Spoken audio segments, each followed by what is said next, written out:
Hoy vamos a conocer cómo las emociones pueden favorecer el funcionamiento de nuestro cerebro o ralentizarlo. Lo vamos a hacer con Begoña Ibarrola, una reconocida psicóloga española dedicada a la educación emocional y a la inteligencia emocional. Ahora mismo, aquí, en El Foco.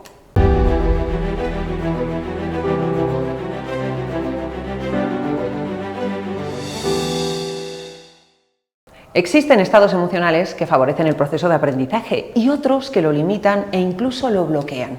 Si nos sentimos mal, estamos aburridos o sentimos ansiedad, nuestra atención puede dirigirse a otro campo.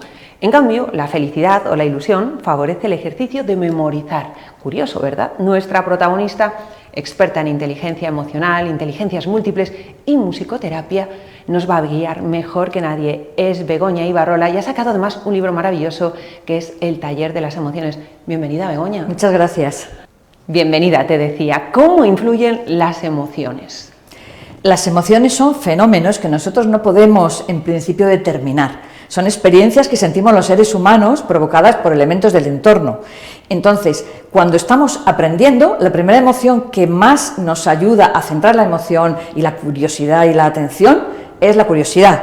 Luego, por supuesto, el yo sentirme que soy capaz, la confianza en mí también me ayuda a aprender, la confianza en los demás, que si me equivoco no pasa nada, que el error es un fenómeno del aprendizaje, que no pasa nada. Y luego también la calma, es muy importante. Para aprender, el cerebro necesita estar calmado. De hecho, algunos estudiantes cuando se presentan a un examen, por un exceso de ansiedad, se quedan en blanco. Esto es muy importante lo que estás diciendo, pero hay un paso antes. ¿Cómo gestionar esas emociones? Porque las emociones influyen en el aprendizaje, decimos, pero hay que saber gestionarlas. Primero conocerlas.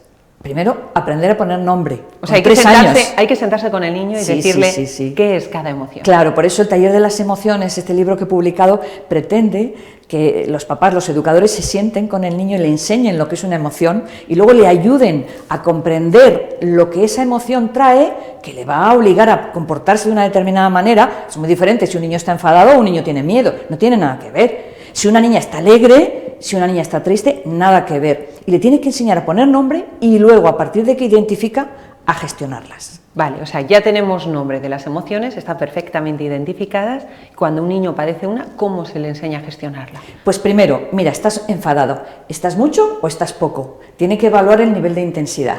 Esto es muy interesante. Y luego saber, ¿y por qué te has enfadado? El saber la causa es fundamental para poderla gestionar. O sea, hacerle razonar también. Razonar al nivel que tenga y según la edad que tenga, para que identifique cuál ha sido el detonante de esa emoción y qué nivel de intensidad. Si son pequeñitos, con decir, ¿estás un poco enfadado nada más o muy enfadado? Si ya son mayores, pueden emplear un vocabulario. Yo puedo decir, estoy indignado, eso significa que mi enfado es muy alto.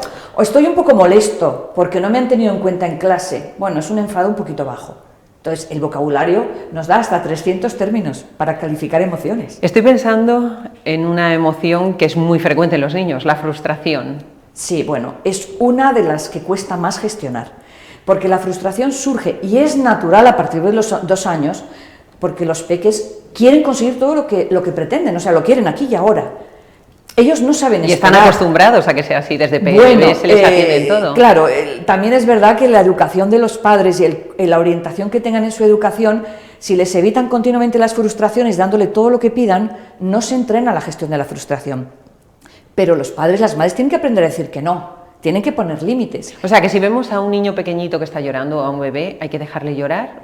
Depende. Si llora porque tiene un capricho, porque quiere comerse un chupachus capricho, antes de obviamente comer, si llora porque está enfermo, no, claro. Pero si llora porque tiene un capricho, claro, el adulto tiene que identificar que es un llanto, vamos a decir, manipulador, que lo que quiere es conseguir a toda costa ese objetivo. Y los padres, desde la calma, que esta es la clave, desde la calma decirle, no vas a comerte este caramelo antes de comer, lo vas a comer esta tarde, mira, te lo vamos a dejar aquí, lo vas a ver.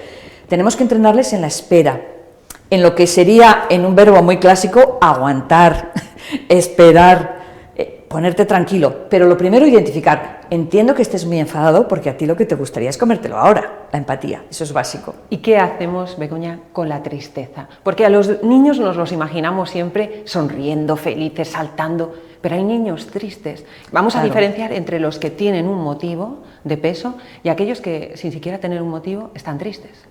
Bueno, las emociones siempre son causadas por algo. Entonces, justamente cuando un niño está triste, la labor del adulto es empatizar con él, pero consolar y proteger, porque la tristeza nos hace muy vulnerables. Entonces es clave que haya siempre un adulto de referencia que cuando vea un niño triste le pregunte, ¿te pasa algo? ¿Quieres contármelo? Al corazón del niño siempre hay que llamar a la puerta. ¿Me quieres contar lo que te pasa? Porque a lo mejor simplemente quieres un abrazo, quieres que yo te consuele y a lo mejor no tienes que hablar. Luego más adelante me contarás. Pero donde los padres se gradúan es en la tristeza de los hijos porque les encanta verles contentos. No hay ningún problema. Pero justamente ver a tu hijo triste y no se lo puedes evitar. A lo largo de la vida va a haber cantidad de motivos de tristeza. ¿Pero hay niños que intrínsecamente ellos estén tristes? No, dices, lo que pasa... hay un motivo, pero ves a algunos que aunque todos les vaya bien, pues son más tristes. Siempre hay algo interno que les motiva, un sentimiento que a lo mejor no corresponde con la realidad. Imagínate que hay niños, yo he tratado en terapia a niños que se sienten abandonados, aunque no es verdad. Porque de cara al exterior, trabajan mucho y claro, o sea, los padres dicen, no, yo le doy tiempo de calidad cuando vengo del trabajo, claro, pero él tiene otras necesidades, a lo mejor no tiene un vínculo tan fuerte con vosotros y se siente abandonado. Ese sentimiento le provoca tristeza, aunque vosotros no lo comprendáis. Begoña, vivimos en el imperio de la felicidad, ¿no? Y tú hablas de ello en el libro y dices, ahora se nos exige ser permanentemente felices, estar sonriendo, y dices que eso es una lacra.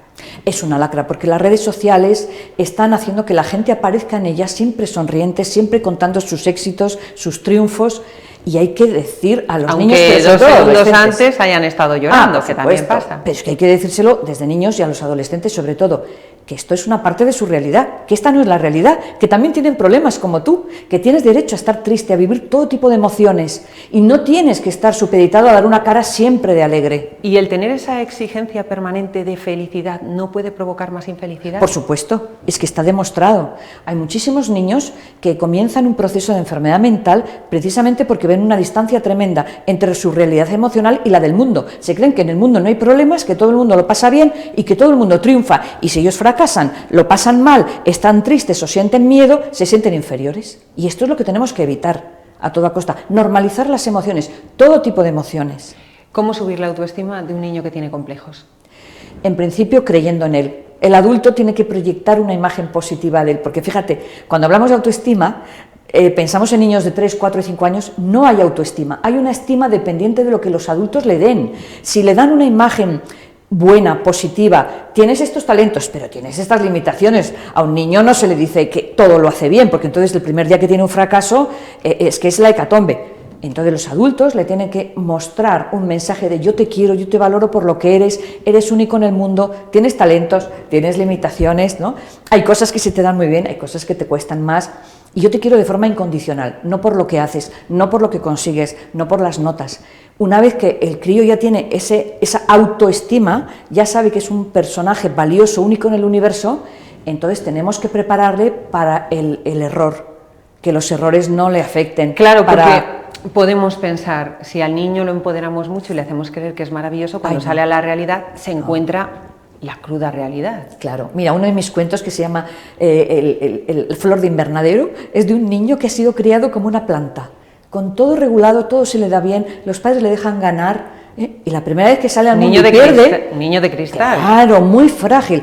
Esa personalidad frágil es la que luego puede tener problemas de salud mental, y por eso es tan importante la resiliencia, entrenar a nuestros niños y jóvenes para ser fuertes. No significa insensibles, pueden ser muy sensibles y tener una fortaleza de carácter. Begoña, ¿crees que es preocupante cómo tenemos ahora mismo a los niños, quizás sobreprotegidos? A mí me preocupa realmente, porque estoy viendo las consecuencias. Llevamos una temporada, yo creo que unos 15 años, donde la tolerancia a la frustración ha bajado de forma impresionante, y es porque la responsabilidad de los padres de no proteger y de no blindar a los hijos frente a las dificultades de la vida no la están cumpliendo. Les blindan, les protegen en exceso y entonces no se preparan para saltar una piedra. No les quites las piedras del camino, enséñales a saltarlas. Claro, es que ese es el gran problema, claro, ¿no? Que luego salen a la calle y lo que decíamos, se encuentran con los impedimentos del día a día que tienes, ya no cuando eres adulto, cuando eres adolescente. Sí. Y se vienen abajo. Depresiones, hay cuadros muy extremos, me imagino. Mira, ha aumentado, se ha triplicado el nivel de suicidios de adolescentes, problemas de anorexia, problemas de bulimia, problemas de depresión, de ansiedad, de estrés. Esto nos está diciendo que algo estamos haciendo mal en las etapas tempranas de su desarrollo y su educación. Por lo tanto, es una responsabilidad social muy importante, no proteger. Ser demasiado optimista, negar la realidad, puede llevarnos a un punto de tristeza y de depresión, o sea, justamente a todo lo contrario. Sí, porque es que el optimista inteligente, como lo llama Seligman, un gran experto en estos Sí. temas, dice que no niega la realidad, ve las cosas negativas que hay, pero tiene una actitud positiva de buscar las soluciones. En vez de estar dando vueltas al problema, que es lo que hace mucha Sí, gente... pero eso es ser objetivo resolutivo. Claro, claro, pero de alguna forma, si tú, vamos a decir, ignoras los problemas que hay en tu entorno, solamente ves lo positivo y te enfocas en que todos los problemas tienen solución, cuando viene uno y no encuentras la solución, te vienes abajo, porque te está fallando esa premisa que es falsa. Entonces yo creo que se puede educar en el optimismo, se puede educar en un optimismo realista y se puede educar sobre todo la actitud. Y la actitud es la emoción, de intentar ver lo bonito que tiene la vida, e intentar ver también que tiene claroscuros. Cuando estamos en claroscuro, pensar en los colores, cuando estamos en los colores, disfrutar de ellos. Vivimos en el mundo del estrés, de la aceleración, hay que hacer 1000 cosas, con muchísimo ruido. Y claro, eso de alguna manera se lo contagiamos a los niños, que también llevan una vida estresante, que sin 1000 actividades extraescolares. Yo recuerdo que cuando yo era pequeña, como mucho tenías una, ahora tienen ni sé cuántas, ¿no? ¿En qué medida eso influye en la salud mental del niño? Influye mucho, verás, porque las emociones son contagiosas. Y si ven que continuamente tienen que estar hacer, entran en una creencia que es falsa. Tanto valgo según haga. Si hago más, valgo más.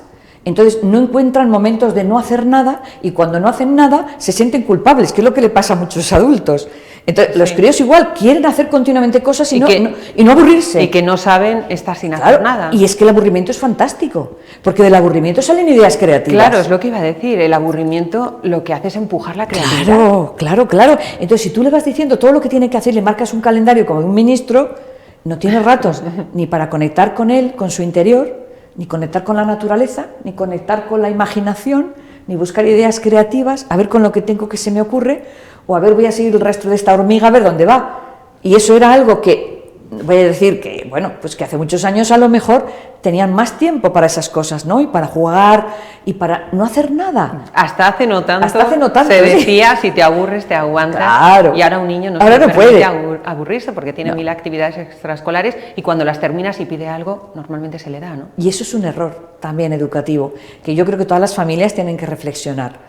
Esos momentos de calma, de hablar, de que tú le preguntes, ¿y qué se te ocurre hacer ahora? Que no tienes nada que hacer en esta hora, ¿qué podemos hacer? Vamos a buscar ideas, ¿no? Sin pantallas, vamos a dar un paseo, vamos a ir a un sitio que ha parecido una cosa muy curiosa, es potenciar la curiosidad. Jugar, contarles cuentos, inventar historias con ellos, quizá. Claro, leerles cuentos que han escrito otros, pero también inventarte tus propias historias, porque además la imaginación es una función de la mente que no se está dando la importancia que tiene, y tiene muchísima importancia, hasta para resolver problemas, pero esto hay que educarlo desde pequeños. Vamos a imaginar, vamos a pensar, ¿qué pasaría si pudiéramos volar? ¿Qué pasaría? Y ahí entramos en un mundo que los pequeños, desde ya 3, 4 años, se dan cuenta que la imaginación también sirve para algo. Otra de las cosas muy importantes es la empatía, que sepan ponerse en el lugar de los demás. ¿Cómo les enseñamos eso?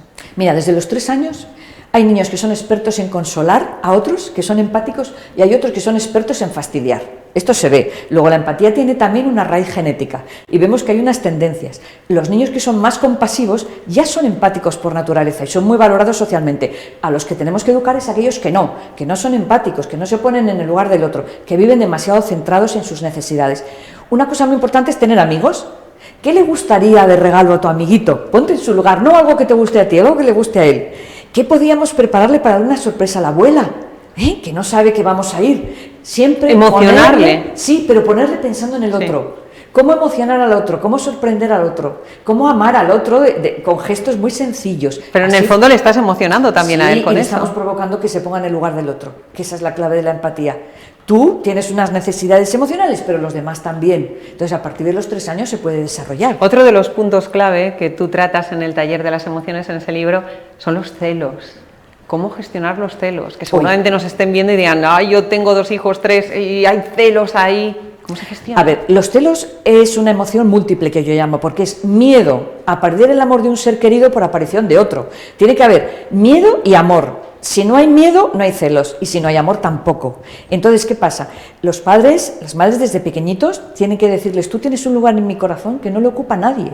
Mi corazón es tremendamente grande. Esto es necesario decirlo. Sí, sí, sí, sí. O sea, cuando nace un hermanito, nace un hermanito, por ejemplo. Quiero decir, no actuar por omisión, sino no, aprendámonos activamente, activamente. Tú tienes un lugar en mi corazón que no va a ocupar nadie. Nace un hermanito, él tiene otro lugar en mi corazón, pero fíjate, él no puede hacer cosas que tú sí. Revalorizar su mayoría de edad, entre comillas, ¿no? Les ayuda mucho el permitirles que digan, no quiero al hermanito.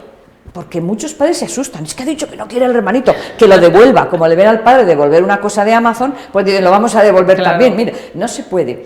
Pero tú me vas a ayudar, tú le vas a enseñar, cuando sea un poquito mayor vas a ver las ventajas de tener un hermano, pero ahora no lo puede ver. Entonces legitimar los celos calma muchísimo al niño que lo siente, pero también hacerle ver que ese miedo yo le puedo ayudar a superarlo. ¿Cómo? Dándole mucho tiempo, por ejemplo, para él solo. Valorizando todo lo que hace, haciéndole ver que a mí me gusta mucho como es y que le quiero muchísimo y que el amor es como las estrellitas que hay en el mar o en el cielo, o las estrellitas de mar o los pececitos del mar, que hay muchos. Es bueno a un niño que, por ejemplo, no es bueno jugando al baloncesto, decirle, mi amor, tú no juegas bien al baloncesto, pero haces muy bien esta otra cosa. O sea, claro, quiero decir, orientarlo, claro. O podemos generarle un trauma, por ejemplo. No. Yo creo que, fíjate, esto hila mucho con la autoestima que hemos hablado antes. A un niño hay que decirle, esto no se te da bien y esto se te da mejor. Pero esto que no se te da bien ahora, en estos momentos, no significa que dentro de un año no se te dé bien, porque el entrenamiento hace que el cerebro cambie y tu cuerpo cambie. O sea, esa es la clave. Si tú quieres triunfar en algo, de momento no vas a triunfar, pero con esfuerzo y entrenamiento lo vas a lograr. Lo que pasa es que el esfuerzo es otra palabra que está en desuso. Claro, por desgracia. ¿Qué pasa con el esfuerzo? Porque va en relación con lo de que no gestionan la frustración, claro. Y cuando tienes todo fácilmente, pues te esfuerzas poco. Pues que hay que esforzarse y que hay que valorizar el esfuerzo como un elemento, vamos a decir, necesario para aprender. Pero ojo, y yo aquí sí que pongo una puntualización, no asociada al sufrimiento. Porque eso de la letra con sangre entra, no. La letra entra con alegría y entrenamiento y esfuerzo, pero un esfuerzo agradable, que te apetece, pues intentar encestar más balones o sea, que te interesa no ganar, sino conseguir mejorarte a ti mismo. Ahí ponemos un esfuerzo, pero asociado a la gratificación. Cuando tienen dificultad en algo, hay que señalárselo y decirle, tú puedes ir por ahí y entrenarte y mejorar, o si no te interesa ese deporte, cambia de deporte. Que a lo mejor hay otro que se te da mejor. Que casi es lo que más sentido tiene, ¿no? En la vida, claro. Apostar por aquello que se te da mejor. Pues sí, porque todo es en lo que podrás brillar. Es que no podemos brillar en todo. Porque en lo que no se te da bien, por mucho que entrenes, siempre te quedarás claro. en ese tope, ¿no? Ahí es donde podemos exigir, entre comillas, la excelencia. En aquello que de base se te da bien, que tienes ya una inteligencia básica y luego la puedes desarrollar. Y la vas a desarrollar además sintiéndote muy bien, muy contento, porque vas notando que vas subiendo tu nivel de cota, ¿no? Begoña, hablábamos de la tristeza. Hay otro punto ya para terminar, que es una tristeza muy grande de niños que sufren traumas tremendos, que pueden ser pues desde el bullying, una violación, un abandono familiar.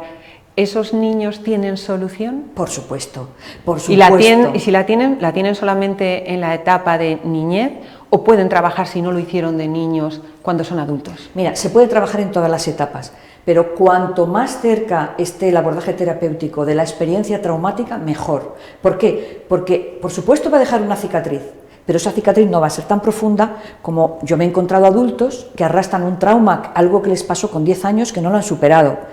Cuando el abordaje es más inmediato, se genera en los seres humanos una habilidad que todos tenemos que se llama resiliencia, la capacidad de sobreponerte a los problemas, a los traumas, a las situaciones muy difíciles, con esperanza, con ilusión, y es más, que ese trauma, que esa situación difícil te sirva para crecer como persona, te sirva para comprender mejor a los demás, te sirva para ser compasivo y empático.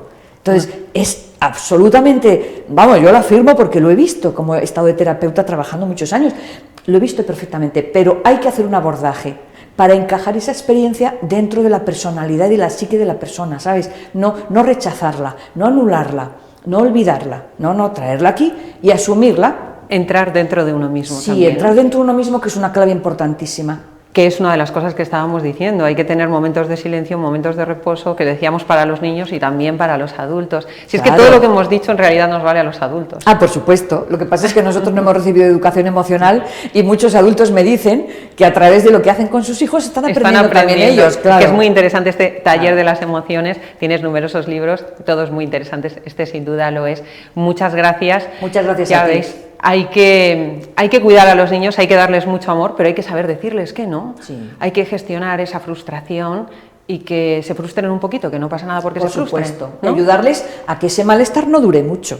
Que ya sabemos que les va a provocar malestar, pero que no dure Bueno, mucho. que sepan, estás ahora mal, pero se pasará, ¿no? Claro, por supuesto que sí. Casi todo se pasa. Muchísimas gracias, Begoña. Gracias ha a sido ti. un placer. Hasta esta entrevista se ha pasado. Muy bien, muchas gracias. Nos vemos la semana que viene de nuevo aquí en otra entrevista muy interesante en El Foco. Hasta entonces.